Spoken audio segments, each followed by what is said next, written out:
Story of Immortality. Urashima Taro. In the past, Futang Island was a place with extremely poetic scenery. Besides the islands of yellow rocks and red soil, there are small green islands with pine forests. Many fishing villages live peacefully next to the shore with thousands of undulating silver waves. One beautiful morning, a guy named Sailing set out to sea. His boat is a wooden boat, flat and has no rudder or sail. Taro is a muscular, handsome young man with a gentle and kind personality. That morning, Taro had been fishing for a long time without catching any fish. Finally, he saw something heavy under the fishing rod. He happily pulled it up and it turned out to be a small turtle. In Japan, it is said that turtles are the longest living animals in Japan, with some living up to 10,000 years. It is the vassal of Donghai. For that reason, no one dares to kill turtles for fear of encountering bad luck. Taro knew that, so he removed the turtle from the hook, caressed it and said, "Luckily you fell into my hands. If you had met a villain, you would have lost your life, my child. He will kill you, so how will you continue to live for this century and the next? Well, I and number 39. I'll let you go back to the aquarium. Remember to tell the Dragon King that I wish him a long life." Having finished speaking, he released the turtle into the water. The turtle, in an instant, sank deeply and disappeared. Taro didn't and #39 feel like fishing anymore. He lay down on the boat, looking up at the clouds flying across the emerald blue sky. The scene this morning was so gentle and poetic that it made Taro and number 39's soul feel lightheaded.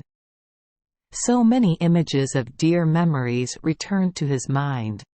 Dura village is small, with peaceful residents specializing in fishing. Every house has boats like his, wooden houses surrounded by gardens. Shinto Temple is located near the beach, the cemetery where his ancestors have slept for thousands of years. Taro thought of his parents, the people who loved him wholeheartedly, always worried, cared for, protected him. It was noon, the scene was as quiet as paper. His boat slowly drifted on the calm sea. That magical scene lulled Taro into a deep sleep. Taro suddenly woke up when he felt someone and number 39's hand caressing him gently. Opening his eyes, he saw in front of him a gorgeous young woman with floor-length hair. She looked lovingly at Taro and spoke softly. Her voice was so sweet and gentle. "Don and number 39's be surprised. I am the daughter of. My parents thanked you for sparing the turtle and number 39's life, so they sent me here to invite you to visit the aquarium. And if you Don and number 39's criticize me, we will get married and enjoy happiness down there for the rest of our lives." Taro was very shocked. He looked blankly at the beauty. Never before had he met someone as beautiful as the one standing before him. Although his heart was fluttering and filled with love, he didn't and #39 know what words to use to express it. The beauty did not wait for him to answer and sat down on the boat and took the oar. She had one roof, he had one roof. They gently rowed away.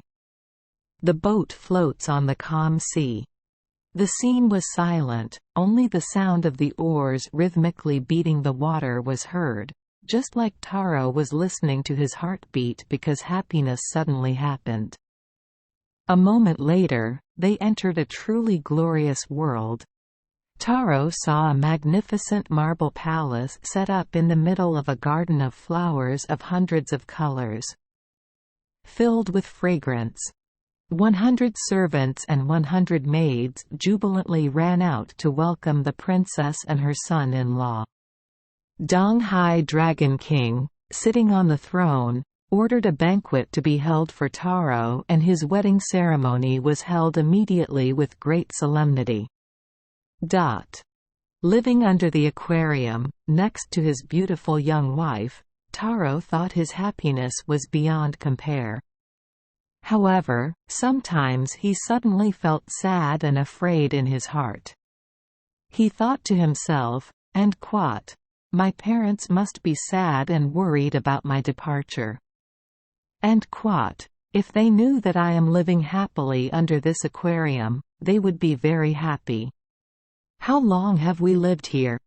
1 year, 2 years, I Don and number 39. T know how long it and number 39 's been.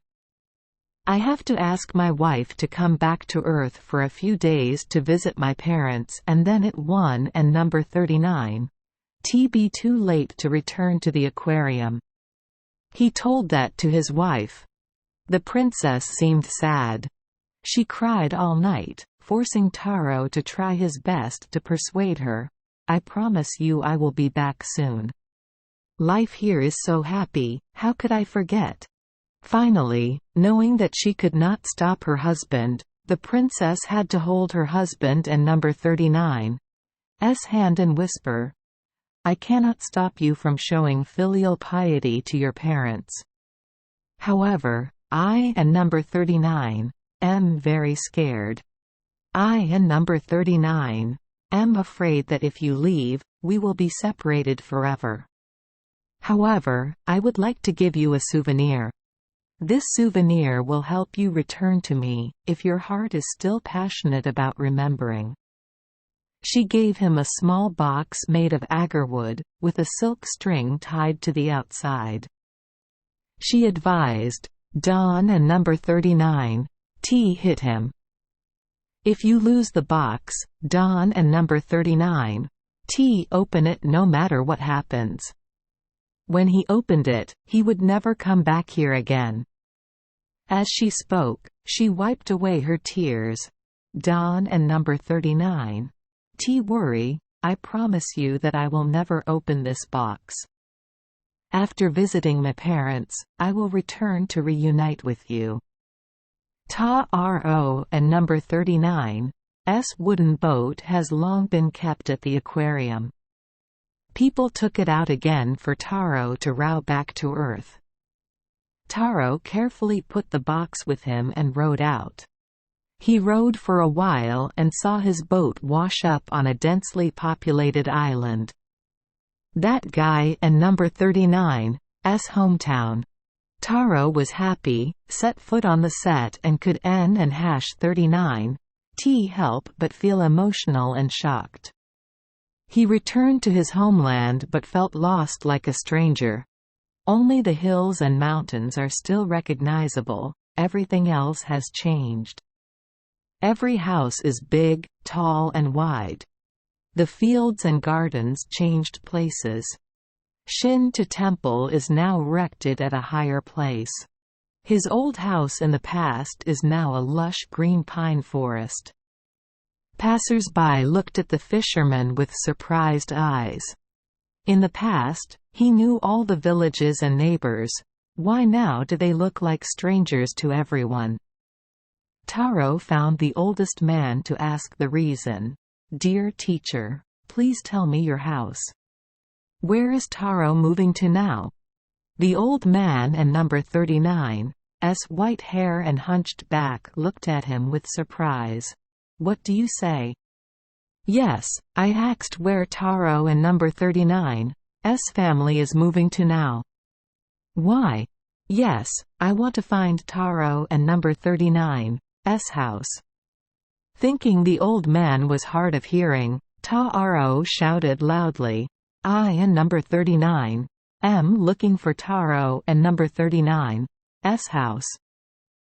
"Does old man Urashima Taro know?" He replied, "Are you crazy?" Urashima Taro was a young fishing boatman who drowned at sea 400 years ago. The strange thing is that he drowned in the middle of a calm sea and calm waves. They built him a grave outside the cemetery. I mean in the old cemetery, the cemetery they abandoned 50 years ago. You can visit Taro and number 39's grave. The story has become a fairy tale. Why do you still ask such stupid questions? Urashima Taro quietly walked towards the cemetery. He found that place in his own grave next to the graves of his father, mother and countless descendants of his family. Most of the tombs are mossy and ancient.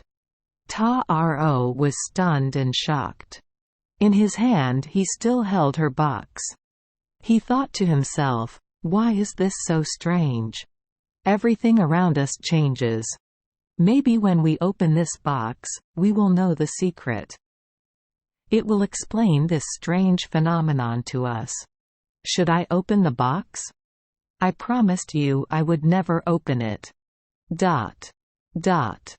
Oh, I just untied the silk string, then tied it back as before. How would you know? I have to open the box to discover the secret. Honey." Taro untied the connection and opened the box. From inside the box, he took a white smoke and flew up to the south, towards the aquarium. The box contained only that smoke, and nothing else. Taro was startled. He knew the danger was coming. "I regret my actions, but I can and number 39 help it anymore." Taro knew that from now on he had no way back, and had no desire to return to the aquarium where his wife was waiting. Sad, Taro cried. He cried for a while and felt his blood freeze in his veins, his limbs shriveled like dry trees, his hair became gray, his teeth fell out one by one. His strength gradually dissipated. Taro lay collapsed on the side of the road. The passing of 4 centuries had weighed heavily on that young fisherman. Thank you for joining us for today's fairy tale. We hope these stories bring joy and meaning to your day. If you love our channel, please hit the subscribe button so you won't miss any exciting tales.